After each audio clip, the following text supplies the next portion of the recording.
नमस्कार, मेरा नाम ज्ञानेश्वर है और आप देख रहे हैं खबरों के पीछे। रोज रात 9 बजे एक नई कहानी लेकर हम आपके सामने हाजिर होते हैं। अपराध की दुनिया की कई कही अनकही कहानियों में से एक कहानी हम आपके साथ साझा करते हैं। तो देखिए, खबरों के पीछे में अभी श्रृंखला चल रही है वीरप्पन की। वीरप्पन कौन आप जानते हैं, बताने की जरूरत नहीं, फ्लैशबैक में हम नहीं जाएंगे। तो वीरप्पन की श्रृंखला में आज यह 8वीं कहानी है।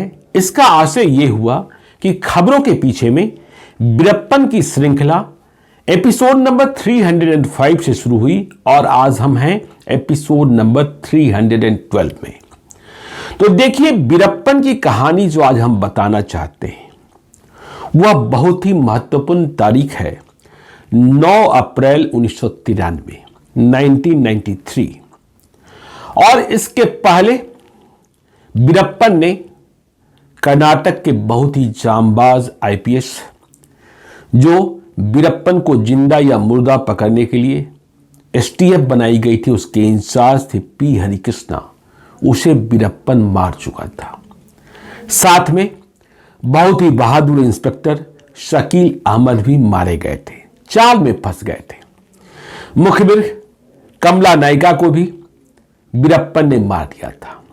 लेकिन जैसा हमने आपको एपिसोड नंबर 311 में बताया था कि अभी तो वीरप्पन को और बड़ी खूनी होली खेलनी थी।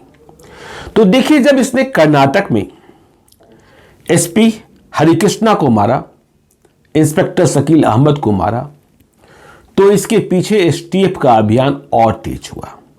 लेकिन इसके साथ ही वीरप्पन ने अपने क्षेत्र का विस्तार और अधिक कर लिया। वह अब तमिलनाडु प्रदेश के जो जंगल थे वहां का भी राजा बन बैठा था और वहां भी अब सिर्फ वीरप्पन की ही चलती थी, दूसरे की नहीं चलती थी। तो कर्नाटक सरकार के लिए सिरदर्द, अब तमिलनाडु सरकार की परेशानियां भी बढ़ी। तमिलनाडु सरकार को भी इस बात का एहसास हो गया कि अब वीरप्पन मेरी ओर भी है। तो तमिलनाडु सरकार ने एक फैसला किया कि हम वीरप्पन के लिए कर्नाटक सरकार को सहयोग करते हुए एक स्पेशल पुलिस बनाते हैं और जिसका नाम रखा जाएगा जंगल पेट्रोल। तो यह जंगल पेट्रोल का गठन किया गया और जंगल पेट्रोल का गठन भी बिल्कुल एक फिल्मी अंदाज में कह सकते हैं, बहुत बड़ी तैयारी के साथ, क्योंकि लड़ना वीरप्पन से था। यदि आपने फैंटम कॉमिक बुक पढ़ा होगा तो वहां आपको जंगल की रखवाली करने वाले फोर्स का नाम जंगल पेट्रोल फोर्स ही दिखेगा और उसका सीक्रेट लीडर जिसका नाम हुआ करता था फैंटम। तो पेट्रोल फोर्स बन गया। अब देखिए, जब जंगल पेट्रोल बना, पेट्रोल फोर्स बना, वीरप्पन के खिलाफ रणनीति है, बहुत ही वीरप्पन खतरनाक हो गया है। तो जब एसटीएफ बनती है या स्पेशल पुलिस बनती है तो जिसके खिलाफ आप बनाते हैं, सबसे पहले उद्देश्य यह होता है कि हमें उसके खिलाफ सूचनाएं मिलेगी कैसे। तो कई सारी रणनीतियां होती हैं जिस पर काम किया जाता है, नरम गरम, सामाजिक, आर्थिक। तो तमिलनाडु सरकार ने एक ऐसे पुलिस पदाधिकारी को खोजा, क्योंकि भेदिए तलाशने थे, जंगल के रास्तों को जानना था, जो वीरप्पन की ही कास्ट का था। वीरप्पन की कास्ट, जाति, वो जाति कही जाती है बनियार, बहुत ही लड़ाका जाति है। तो बनियार जाति के ही एक पुलिस पदाधिकारी आईपीएस, जिनका नाम के गोपालकृष्णन, जिन्हें लोग प्यार से, देखिए, इनके साहस की चर्चा पहले से होती आ रही थी। तो के गोपालकृष्णन को लोग प्यार से पहले से ही रैम्बो कहा करते थे। अब रैम्बो क्यों कहा करते थे यह भी आपको हम बताएंगे। तो ये केवल वीरप्पन की जाति के ही नहीं थे, वीरप्पन का जो सबकास्ट था, जिसे आप उपजाति कह लें या गोत्र कह लें, उससे भी ये आते थे। मतलब ये जाति के अलावा वीरप्पन के सब कास्ट, जिसे अरासू पाटियाची कहते हैं, उपजाति से ये भी आते थे। के गोपालकृष्णन को रैम्बो इसलिए कहा जाता था कि इनका शरीर बहुत विशालकाय था, भीम जैसा था, और जो इनके बाइसेप्स थे, इसे कोई देखता था तो वह किसी बलिष्ठ प्राणी के, जो सामान्य किस्म के बलिष्ठ प्राणी होते हैं आम जिंदगी में, उनकी जांघों की तरह था। लोग याद करते हैं कि जब ये रामानंद जिले में डीएसपी थे तमिलनाडु के, तब बच्चे इनके शरीर को देखकर ये सोते रहे, जागते रहे, किलकारियां लगाते थे। लेकिन इतना बलिष्ठ और इतना बलवान होने के बाद भी के गोपालकृष्णन के भीतर चीते की फुर्ती थी। वे लड़ना जानते थे, वे टीम लीडर थे। लोग उन्हें याद करते हैं, देखिए, कि वे जब मौका मिलता था, थोड़ी सी फुर्सत मिलती थी तो अपने साथियों के लिए तरह तरह का व्यंजन बना देते थे। और जब किसी को पैसा घट जाता था, चाहे वो मुखबिर हो, खबरी हो, या साथ में काम करने वाला सिपाही हो, तो अपनी बचत के पैसे से उसके घर पैसे भिजवा दिया करते थे। तो के गोपालकृष्णन का सिलेक्शन तमिलनाडु सरकार ने वीरप्पन के खिलाफ गठित की गई जंगल पेट्रोल के एसपी के रूप में कर लिया। अब ये जो के बालाकृष्णन हुए, इनके साथ अच्छी बात यह थी कि इन्हें जंगल के रास्तों का पता था और इसके लिए इनके पास भेड़ियों का बहुत बड़ा नेटवर्क था। और इस नेटवर्क के बूते वह जंगल के भीतर वीरप्पन के ठिकाने की ओर बढ़ते जा रहे थे। लेकिन जैसे जैसे ये बढ़ रहे थे, खबरियों का जाल तैयार कर लिए थे। वीरप्पन को भी इस बात की जानकारी मिल गई थी कि एक के गोपालकृष्णन है, ये दूसरा एसपी है जिसे तमिलनाडु सरकार ने मेरे खिलाफ लगाया है। तो के गोपालकृष्णन की समानांतर सूचनाएं वीरप्पन भी अपने मुखबिरों के माध्यम से प्राप्त करने लगा। और के गोपालकृष्णन की पहचान के लिए उसने जो भी सूत्र जुटाए, उस जमाने में आपको मालूम है कि संचार साधन बहुत नहीं थे, अखबारों में कुछ तस्वीरें छपी होगी, उन तस्वीरों के माध्यम से के गोपालकृष्णन की पहचान वीरप्पन ने कंफर्म कर ली। तो अब वीरप्पन बनाम के गोपालकृष्णन जंगल में घुसते चले जाते। वीरप्पन के कई लोगों को उन्होंने डिस्टर्ब भी किया, सरेंडर कराया, गिरफ्तारियां कराई। तो देखिए, तारीख आती है 9 अप्रैल 1993।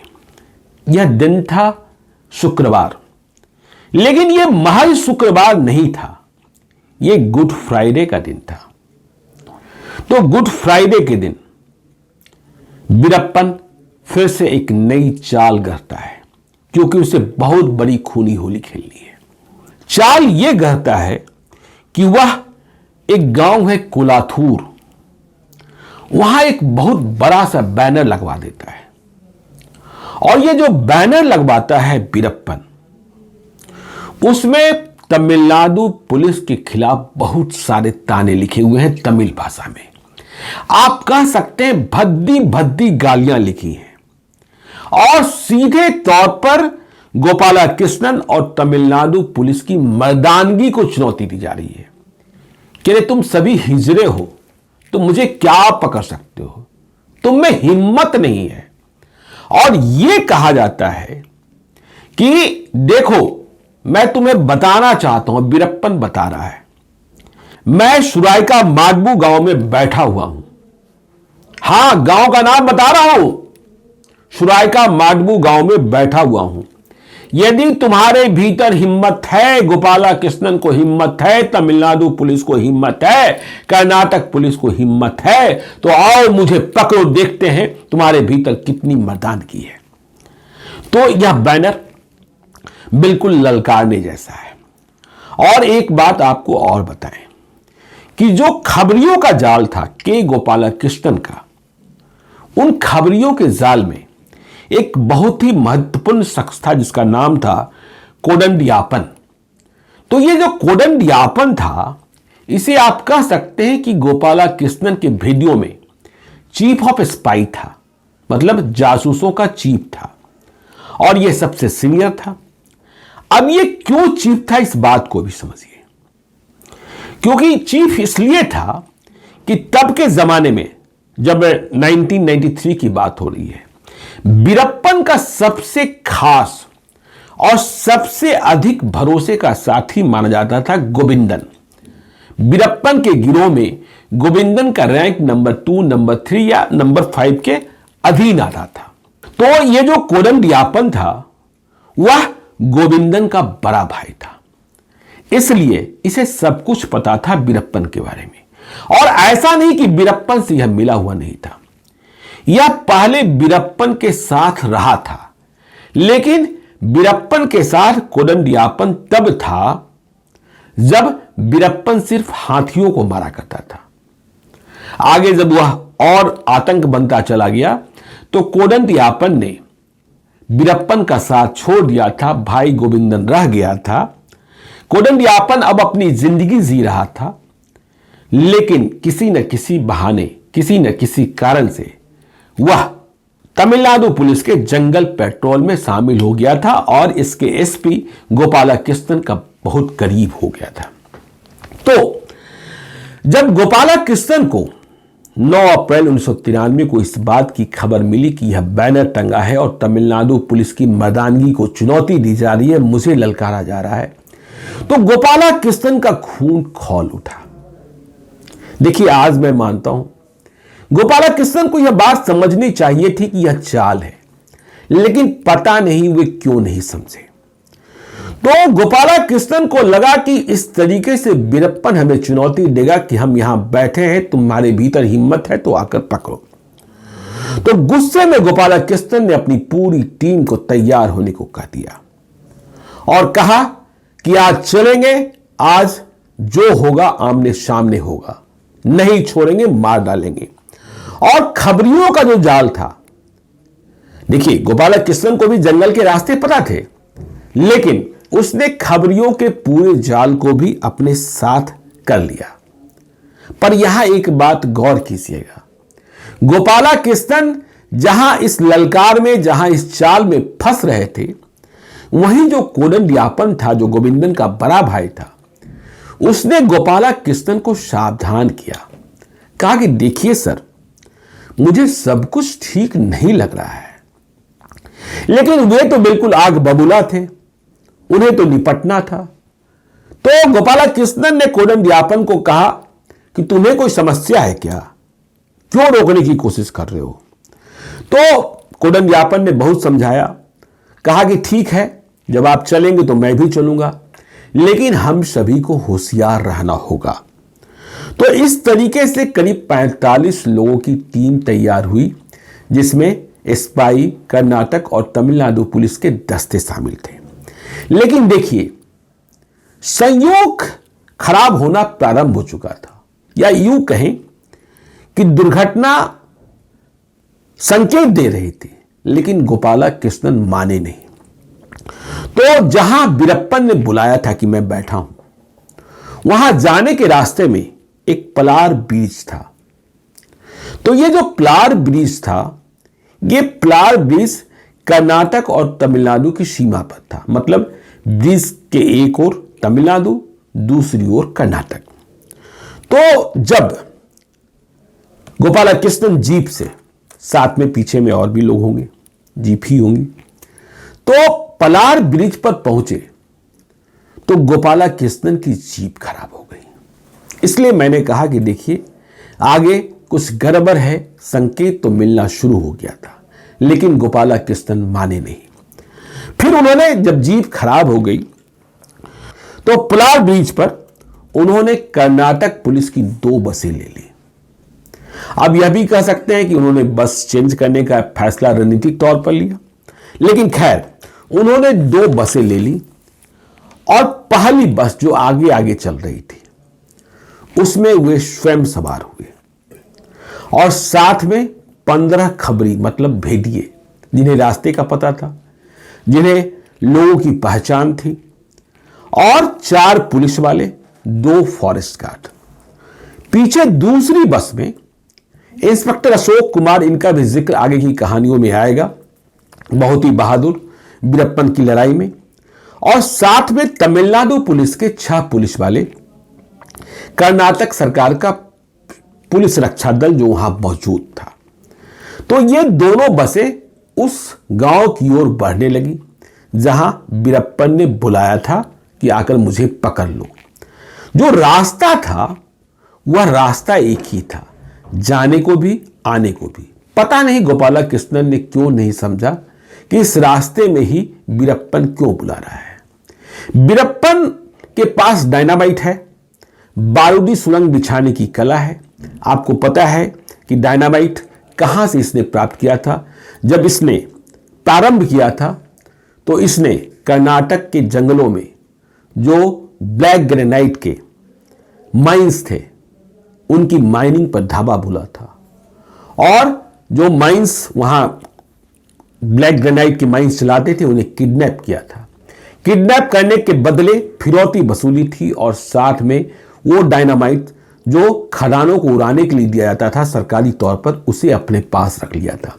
इसके बाद वीरप्पन ने लैंड माइंस बिछाने की तकनीक जान ली थी। इसके लिए दस्ता तैयार कर लिया था। यह भी नोट कीजिएगा कि अब तक वीरप्पन के पास बहुत सारे अत्याधुनिक हथियार नहीं आए थे। उसकी लड़ाई का आधार ही मजल लोडर था, लैंडमाइंस था। कहते हैं कि तब तक तो उसके पास मात्र एक 303 राइफल था। लेकिन जैसा हमने कहा कि लड़ाका कौम, और उसने लड़ाका दस्ता तैयार कर लिया था। खैर, तो दोनों बसें, पहली बस में गोपालकृष्णन सवार हैं और इतने हुए उतावले हैं वीरप्पन से लड़ने को, आज फैसला कर ही लेने को, कि वे बस के भीतर भी नहीं गए हैं। आगे का घटनाक्रम तो यह बताएगा कि गोपालकृष्णन के साथ बस के भीतर नहीं जाना भी एक अच्छा संयोग रहा। तो ये उतावलेपन में हाथ में, दाहिने हाथ में AK-47 लिए हुए बिल्कुल बस की गेट पर लटके हैं। दाहिने हाथ में AK-47 लिए हुए, बाएं हाथ से बस की स्टील रॉड को पकड़े हुए। अब दाहिना बायां हाथ इधर उधर भी हो सकता है, लेकिन जो कहानी, जो केस स्टडी है वो यही कहती है। तो यह बस, दोनों बसें उस रास्ते में जा रही थी। वो सिंगल रोड था। जब जहां वीरप्पन ने बुलाया था वहां पहुंचते उसके पहले ही वीरप्पन ने आती हुई इन दोनों बसों को देखा। पहले वीरप्पन को थोड़ा आश्चर्य हुआ। जो अनुसंधान है, बाद का अनुसंधान है, वीरप्पन इस वक्त ऊंची पहाड़ी पर, देखिए पहाड़ है, जंगल है, ऊंची पहाड़ी पर पत्थर के सहारे बैठा सब कुछ देख रहा था। उसे आश्चर्य इसलिए हुआ पहले कि उसे खबर थी कि ये सभी लोग जीप से आने वाले हैं, लेकिन जीप नहीं थी, आ रही थी 2 बसें। तो पहले उसे लगा कि ये कोई दूसरी बस हो सकती है, लेकिन ऊंची पहाड़ी पर पत्थर के सहारे बैठे वीरप्पन ने दूर से ही बस की गेट पर लटक रहे 47 लिए के गोपालकृष्णन को देख लिया। जैसे ही उसने देखा, अब तो उसकी आंखें लाल सुर्ख हो गई। इसके पहले उसने अपने दस्ते की तैयारी जान ली थी, और तब इस गुड फ्राइडे के दिन जिसे इस ऑपरेशन को अंजाम देना था, वो एक क्रिश्चियन था वीरप्पन के गिरोह का, जिसका नाम साइमन था। साइमन जानता था कि आज उसे नरसंहार करना है, खूनी होली खेलनी है, गुड फ्राइडे भी है, लेकिन उसे किसी बात का बलाल नहीं था। वैसे भी वो चर्च कम ही जाया करता था जब से वीरप्पन के साथ जुड़ा था। तो वीरप्पन ने तो बुलाया ही इसलिए था, ललकारा ही इसलिए था, क्योंकि उसने रास्ते में जहां वह था उसके पहले से ही उस सिंगल रोड पर लैंड माइंस बिछवा दिए थे। तो लैंड माइंस बिछा हुआ, और जैसे ही बस के दरवाजे पर गोपालकृष्णन दिखा, वीरप्पन ने पहाड़ी पर बैठे बैठे सीटी बजा दी। यह सीटी बजना था, यह सीटी एक संकेत था कि उसके बाद जो कुछ हुआ पूछिए मत। ऐसी खूनी होली 1993 के पहले नहीं हुई थी तमिलनाडु में। तो वह खूनी होली क्या हुई, क्या हुआ गोपाला कृष्णन का, क्या हुआ ये 45 पुलिस वालों का, कैसे कैसे मारे गए, कैसे कैसे परखच्चे उड़े, सारी कहानी आपको बताएंगे विस्तार से। लेकिन कल रात 9 बजे खबरों के पीछे के एपिसोड नंबर 313 में। तो चलते चलते, यदि अब तक आपने हमारे YouTube चैनल खबरों के पीछे को सब्सक्राइब नहीं किया है तो जरूर कर दीजिएगा। और यदि इस वीडियो को आप फेसबुक पेज के माध्यम से देख रहे हैं तो पेज को लाइक कीजिएगा। इतना ध्यान रखिएगा कि यदि आप मुझे कोई विशेष कहानी बताने को कह रहे हैं, सुनाने को कह रहे हैं, तो उस कहानी की तारीख, मतलब वारदात की तारीख, साल और स्थान के बारे में जरूर बताइए। यदि मुझसे कोई गलती हुई है, भूल सुधार आप चाहते हैं, मुझसे सीधे तौर पर संपर्क करना चाहते हैं, तो आप हमें gyaneswarlive@gmail.com पर मेल कर सकते हैं। आप अपना नंबर भी लिखकर भेजिए, जरूरत होने पर हम आपसे बातचीत करेंगे। आपकी पहचान को हम तब तक गोपनीय रखते हैं जब तक आपसे अनुमति न प्राप्त कर लें। तो आज के लिए इतना ही, हमें दीजिए इजाजत। मिलते हैं कल रात 9 बजे। बहुत बहुत धन्यवाद।